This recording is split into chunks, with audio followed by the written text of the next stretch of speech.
futuro canciller en el gobierno de López Obrador. Hola, muchas gracias por venir. Gracias a ti por la invitación. Un Muy saludo buenos días. a todas y a todos. ¿Qué fue de Marcelo Ebrard después de que fue jefe de gobierno de la Ciudad de México? Bueno, estuve en la ONU, como sabes, hicimos una red de ciudades para que las ciudades sean más seguras. Después finalmente estuve en California y con las comunidades hispanas para organizarse mejor respecto a su participación política en Estados Unidos. Entonces estuve en ese periodo 2015-2017 en esas dos tareas. ¿Y de 2012 a 2015? También estuve, pues hicimos varias cosas con la Organización de Naciones Unidas y con la acción climática, y después estuve en México compitiendo por reformar el PRD. Decía yo que el PRD debía reformarse, te recordarás, no firmar el Pacto por México, etcétera. Y cuando vi que eso ya no se iba a poder... Sí les hicieron caso, ¿no? No nos hicieron ningún caso, ¿eh? Entonces opté por esta acción en el exterior. París, ¿qué pasó ahí en París? ¿Fue un autoexilio? ¿Fue por presión política? ¿Fue por presión judicial? Aprovechar el tiempo, porque aquí en México no me dejaron ser ni diputado suplente, ¿te acuerdas? Me registré como candidato a diputado. Dije, bueno, candidato a diputado suplente, y ni eso se me permitió. Entonces dije, bueno, pues no hay espacios políticos en México, entonces aprovecho mi tiempo en estas tareas. ¿Se sintió perseguido Marcelo Ebrard? Sí, hubo mucha infundia, mucha calumnia, mucha hostilidad de ambos gobiernos, de DF y nacional, pero pues aquí estamos. O sea, no tenían fundamento todas esas ofensivas, porque si las hubiesen tenido no estaríamos hablando tú y yo aquí. Se salpicó el tema de Marcelo Ebrard con el de la línea 12. Se decía, Marcelo Ebrard tuvo corrupción en la línea 12, pero nunca presentaron ninguna pues ya ves, denuncia formal, ¿no? No, y aparte van perdiendo todas las que presentaron contra otros funcionarios. Pero además son los mismos trenes de la misma línea la que está funcionando. Entonces ese será un tema. Ahora estaba yo viendo que quien quedó al frente del gobierno del DF incluso sugiere que se amplíe, porque ha sido muy buena. Tienen más de 500,000 de pasajeros al día. ¿Quién fue? ¿Fue Peña Nieto o fue Mancera? Yo creo que el promotor fue Mancera. ¿Por qué? Habrá que preguntarle a él. A lo mejor porque quería ser candidato en el 18, ¿no? Acabó de senador ahora. Pero, a ver, eran colaboradores desde hace mucho tiempo, pues participaron en el gobierno de López Obrador, luego Mancera era hombre de confianza de Ebrard. Hay gente que cree que destruyendo a los demás te va a ir bien, que lo que tienes que hacer es calumniar o destruir a tus adversarios. Yo creo que es una mala idea. Y es una mala idea no solo porque estamos viendo ahora en mi caso, sino que en general es muy costoso, porque pierdes los avances que has tenido o destruyes iniciativas que valen la pena. Hay que competir con los demás, pero no tienes por qué tratar de destruir a toda costa a quien te compite, ¿no? Es una mala idea. ¿Y del lado de Peña hubo hostilidad también del gobierno federal o no? Participaron porque se dice, eso no me consta, o es muy difícil de probar, que estaban convencidos que yo tuve que ver con la publicación del tema de la Casa Blanca. Sí, se decía que quien había filtrado lo de la Casa Blanca había sido... Que yo lo había armado, etcétera, etcétera, y que por lo tanto pues, había una hostilidad muy grande. Al paso del tiempo pues queda claro que eso es una investigación periodística que no tuve yo nada que ver. ¿Con qué dinero se sostuvo Marcelo Ebrard? Porque hubo también muchas críticas en ese sentido. Dicen, lleva una vida de lujo en París. Mentiras, sacaron un día una foto que estaba yo en un hotel desayunando y que dijeron que vivía yo ahí. Falso, yo nunca viví en ningún hotel, estuve en un departamento que me rentó un amigo mío que tiene 70 metros cuadrados, porque en París así son los espacios que ocupas. ¿Y yo viví de qué? De mis ingresos trabajando en la Organización de Naciones Unidas, de mis ingresos dando pláticas que me pagaban del orden de $3,000 por ahí. Y después en California fui contratado como consultor. Entonces mi tren de vida es muy explicable en ese sentido. ¿No quería venir Marcelo Ebrard a México? O sea, ¿tenía miedo de venir porque lo fueran a arrestar o había esa amenaza, pendía esa amenaza? No tenía yo una idea penal, sino más bien decir, ¿qué caso tiene? A ver, si te están organizando todos los instrumentos que tienen para que no puedas ser ni siquiera candidato a diputado suplente, pues no pierdas el tiempo. Aprovecha tu tiempo en otras cosas. Y en noviembre del 17 regresé a México, ya que terminé mi contrato que te decía yo, y busqué a Andrés Manuel y le dije, oye, pues yo quiero participar y ayudarte en el frente que tú me digas, en el espacio que tú me digas. ¿El contrato era con la ONU? No. Allá era con las organizaciones hispanas, en California. Muy bien. Y entonces llega Marcelo Ebrard, habla con Andrés Manuel y le dice, quiero sumarme. Sí. Y López Obrador dice... Y él me dice, bueno, pues ayúdame en el tema electoral. ¿Hubo algo ahí con Hillary Clinton antes?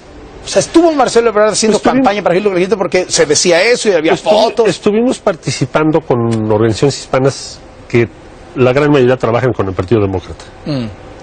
Y eso, ahora que va a ser canciller, ¿no le pesa? Sobre todo considerando A ver, cualquier otro día no pasa nada, pero Trump trae el tema de Hillary atorado, pues no se parece que Pues no le mira, ganó. nosotros somos un gobierno de izquierda, entonces no vas a encontrar a nadie que sea simpatético al Partido Republicano de Estados Unidos. No, Trump habla maravillas de López Obrador. Bueno, se Dice llevan, muy que bien, es- se llevan muy bien en lo personal, pero son ideologías distintas, ¿no? Pero no pesa, o sea, no ha habido reacción No he de Estados visto, Unidos de no. decir, alguien que estuvo apoyando a Hillary ahora es el canciller mexicano, eso no nos Ellos gusta. saben cómo pienso y independientemente de lo que haya pasado en la campaña en Estados Unidos, saben que yo tengo otra ideología, pues por eso estoy en este gobierno. Hoy hubo un episodio ahí sensacional, que fue lo de Belinda. ¿Cómo es que Belinda es la que nos anuncia que el canciller va a ser Marcelo Ebrard y no Vasconcelos? ¿Por qué pasó ahí?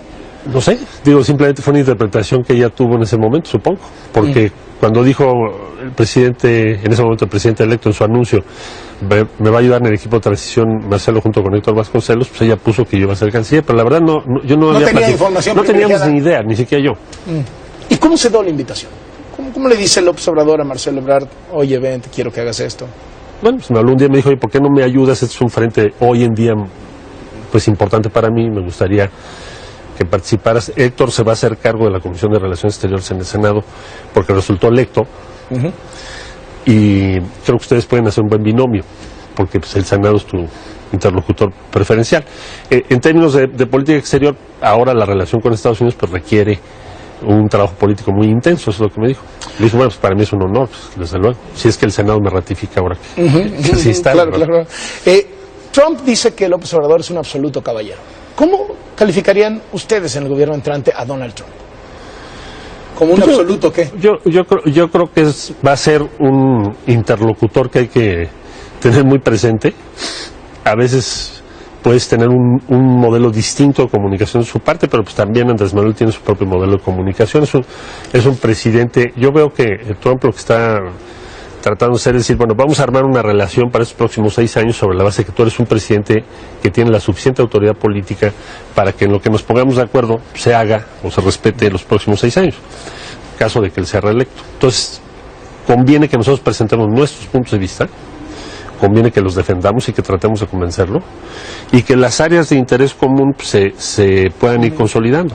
¿Cómo es la relación entre los dos, Trump-AMLO? Bueno, ellos no se han reunido, pero sí se han hablado por teléfono. Sí. Y por teléfono, es que son diálogos muy directos, que Andrés también es así, ¿no? Si te dice, oye, a mí me interesa esto, a mí me interesa esto otro, aunque han sido apenas conversaciones, yo diría, preliminares, todavía no entramos en materia al 100%. ¿Se entendieron bien? Pues yo diría que por ahora sí, a mí me pareció muy atinada la decisión de Andrés de mandar una propuesta, o sea, el diálogo se inicia sobre la base de una propuesta mexicana que hace el presidente López Obrador. ¿Cómo va el TLC? Desde el punto de vista. Van avanzando, nosotros tenemos, como sabes, a CEA de allá como observador, en fin, con la intención de estar informados o enterados de cómo van. Creo que se han ido defendiendo una serie de puntos que vale la pena defender, que ya los ha explicado Guajardo, que está a cargo de la negociación. Nuestros puntos de vista pues se los damos, nuestras preocupaciones también se las compartimos, y sobre todo que no se sienta que se tiene una prisa o un exceso de velocidad en las negociaciones para que sean cualquiera que sea el resultado. Es decir, eso no ha ocurrido. Lo que estamos haciendo es respaldar la posición que México ha venido guardando, sobre todo en cláusulas que pueden ser muy difíciles, como por ejemplo la del Sunset, en fin. Y creo que está funcionando bien la negociación en esos términos. ¿Se amarrará este mismo mes? Pues vamos a ver. No lo sé al 100%, si lo podemos lograr, pero por lo que se me dice, pues está avanzando bien ahorita. ¿Qué reporte les pasa a Jesús Sea de su representante en las negociaciones? Primero, me imagino que si le hacen caso, ¿no? O sea, los comentarios y sugerencias, lo que diga, pues me imagino que si le hacen caso. Sí, si los no, discute con ellos, ¿para qué? O sea, de nada serviría. si no, ¿para qué lo mandas de observador? ¿Verdad? No, y ¿a qué acuerdo llegas si el próximo gobierno no va a querer? Claro. Entonces sí estamos en consultas intensivas todo el tiempo en la negociación y se está dando la opinión del equipo de transición sobre aquello que está hoy negociado, porque acuérdate que hay muchas cosas que habían avanzado, Ya entonces está. no tiene caso abrir todo lo que Y avanzaste. ahí no tienen objeción. Pues podemos tener diferentes puntos de vista, podemos tener reservas, desde luego hay enfoques ideológicos distintos, pero eso ya está avanzado, entonces es muy difícil que digas ahora ya vamos a para volver atrás. debilitas mucho la posición de México, si ese fuera el caso, ¿no? Entonces ahora están concentrados en una agenda que ya Guajardo ha varias veces explicado en los medios. ¿Lo está haciendo bien el gobierno actual en esto? Yo diría que han hecho un trabajo de control de daños razonable. Es decir, no me imagino que sería muy fácil lograr una negociación esencialmente distinta en las condiciones en las que México y Estados Unidos han estado negociando. Ahora, la llegada del Liceo López Obrador y el margen de su triunfo le dan a México un impulso importante en esta fase, digamos, en los últimos temas que hay allí, que van a ser muy en favor de los planteamientos que México ha venido haciendo. Por ejemplo, en el caso de la cláusula esta que te decía, que se extinga el tratado por sí solo cada 5 años, pues entonces las inversiones no se dan. En fin. ¿Cuál es el pronóstico de Marcelo Ebrard con respecto al TLC? ¿Habemos TLC este mes? ¿No? ¿Cuál es el pronóstico? Yo diría que tuviéramos un optimismo razonable, cauteloso. O sea, que yo no me atrevería a decir este mes lo vamos a tener. No estoy en condiciones de decirlo así. Pero sí estamos avanzando en una posición más o menos compacta desde el punto de vista de los intereses de México. Entonces creo que sí se podrá firmar, pero no sé si en este mes. ¿La relación con Videgaray? Pues es buena, digo, cada quien en su esfera, pero más creo que hemos entendido ambas partes que, bueno, pues es una transición, tenemos que trabajar juntos.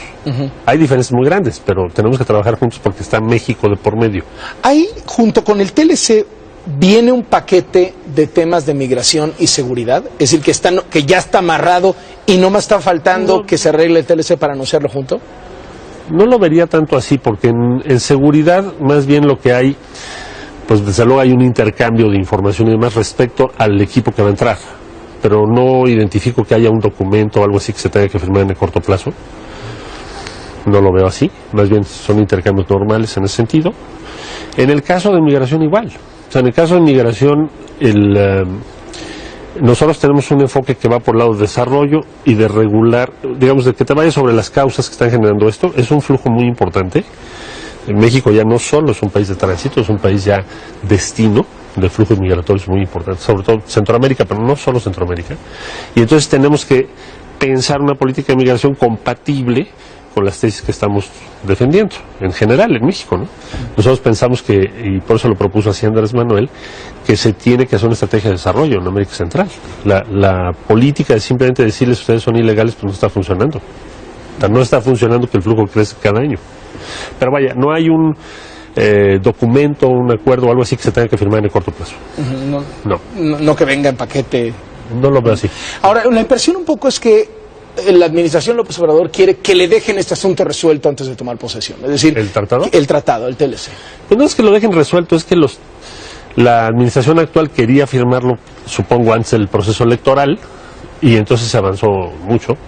Y ahora el tramo que te falta no tiene mucho sentido que nosotros lo pospongamos. Es decir, salvo o sea, ustedes prefieren que lo arreglen, que no lo hereden. Pues salvo que hubiese una diferencia sustancial, que dijeras, bueno, vaya, si así fuere, pues entonces lo vemos ya después, lo vemos después de diciembre, en enero, ¿no?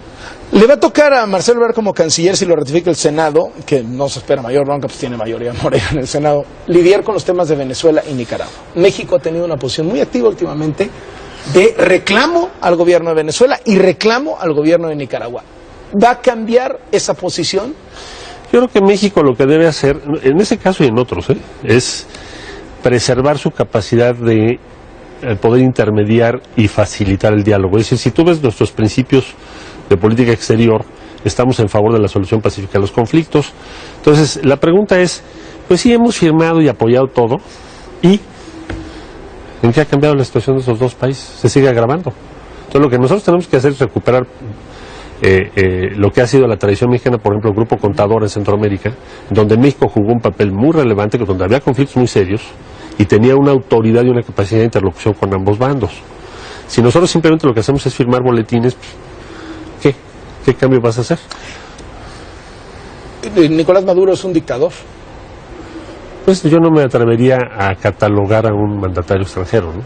Porque eso ya es como un adjetivo, como tampoco me gustaría que lo hicieran respecto a México. ¿Y Daniel Ortega?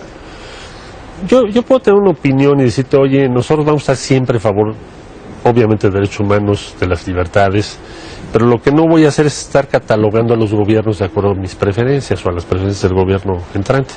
Lo que queremos hacer es si vamos a participar en el ámbito internacional, sobre todo en América Latina y Centroamérica, es que seamos realmente útiles. A ver, que podamos ser, por ejemplo, mediadores. México es un jugador muy importante que muchas veces ni siquiera los mexicanos somos conscientes del tamaño de jugador que somos hoy no hay mediador, en la escena internacional. Hoy no hay mediador en muchas cosas, y lo hemos sido históricamente. ¿México querría ser mediador en la crisis de Venezuela? México, no es que queramos, México debe mantener su prestigio y su capacidad de interlocución para que en el caso de que participemos, porque no lo sabemos ni nos interesa por sí participar, pero si se llegara a dar el caso, podamos hacerlo y facilitar la solución pacífica de los conflictos que se den. Tanto en Venezuela como en Nicaragua. En cualquier lado.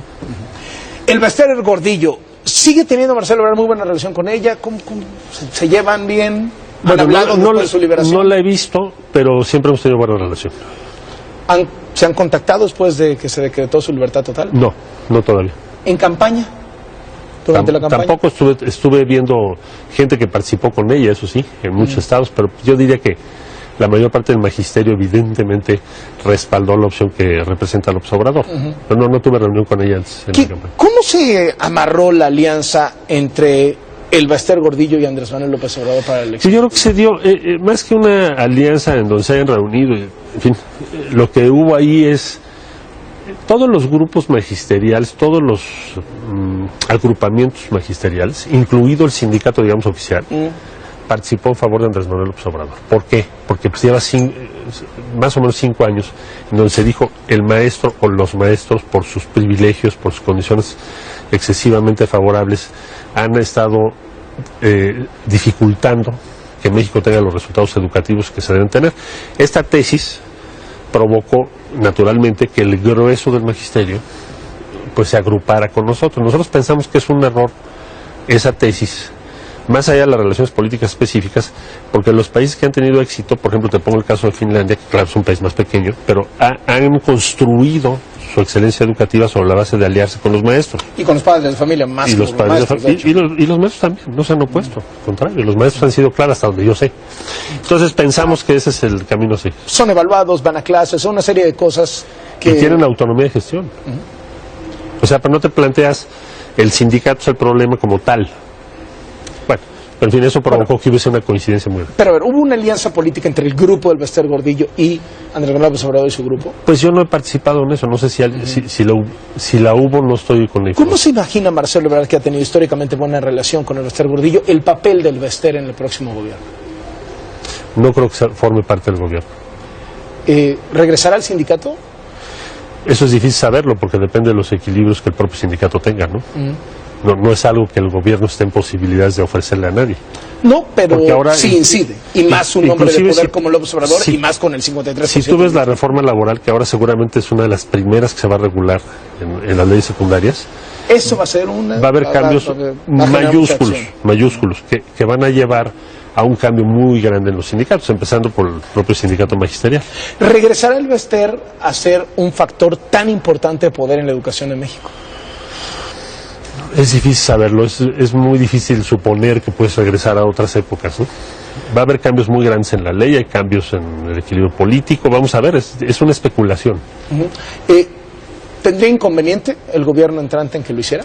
O sea, le mandaría el mensaje del Bester de no te metas el Bester, o no, si se quiere meter, que se meta. Eso no lo sabría a ciencia cierta, porque no creo que el gobierno entrante esté en la idea de decir tú no participes y tú sí. Creo que va a haber un cambio en eso, va a ser un juego más libre, hasta donde yo alcanzo a ver. ¿Habla bien de la justicia mexicana que el Bester esté libre, totalmente libre? Pues habla mal de las autoridades que promovieron un caso que primero no pudieron sustentar ni explicar debidamente y que hayan perdido el juicio. ¿Es una víctima ella? Esto es como otra cara de la impunidad, ¿no? O sea, te meto 5 años y al final, pues, ¿sabes qué? No había nada. ¿Y no había nada? Es lo que dice el juez. ¿Es víctima el Bester?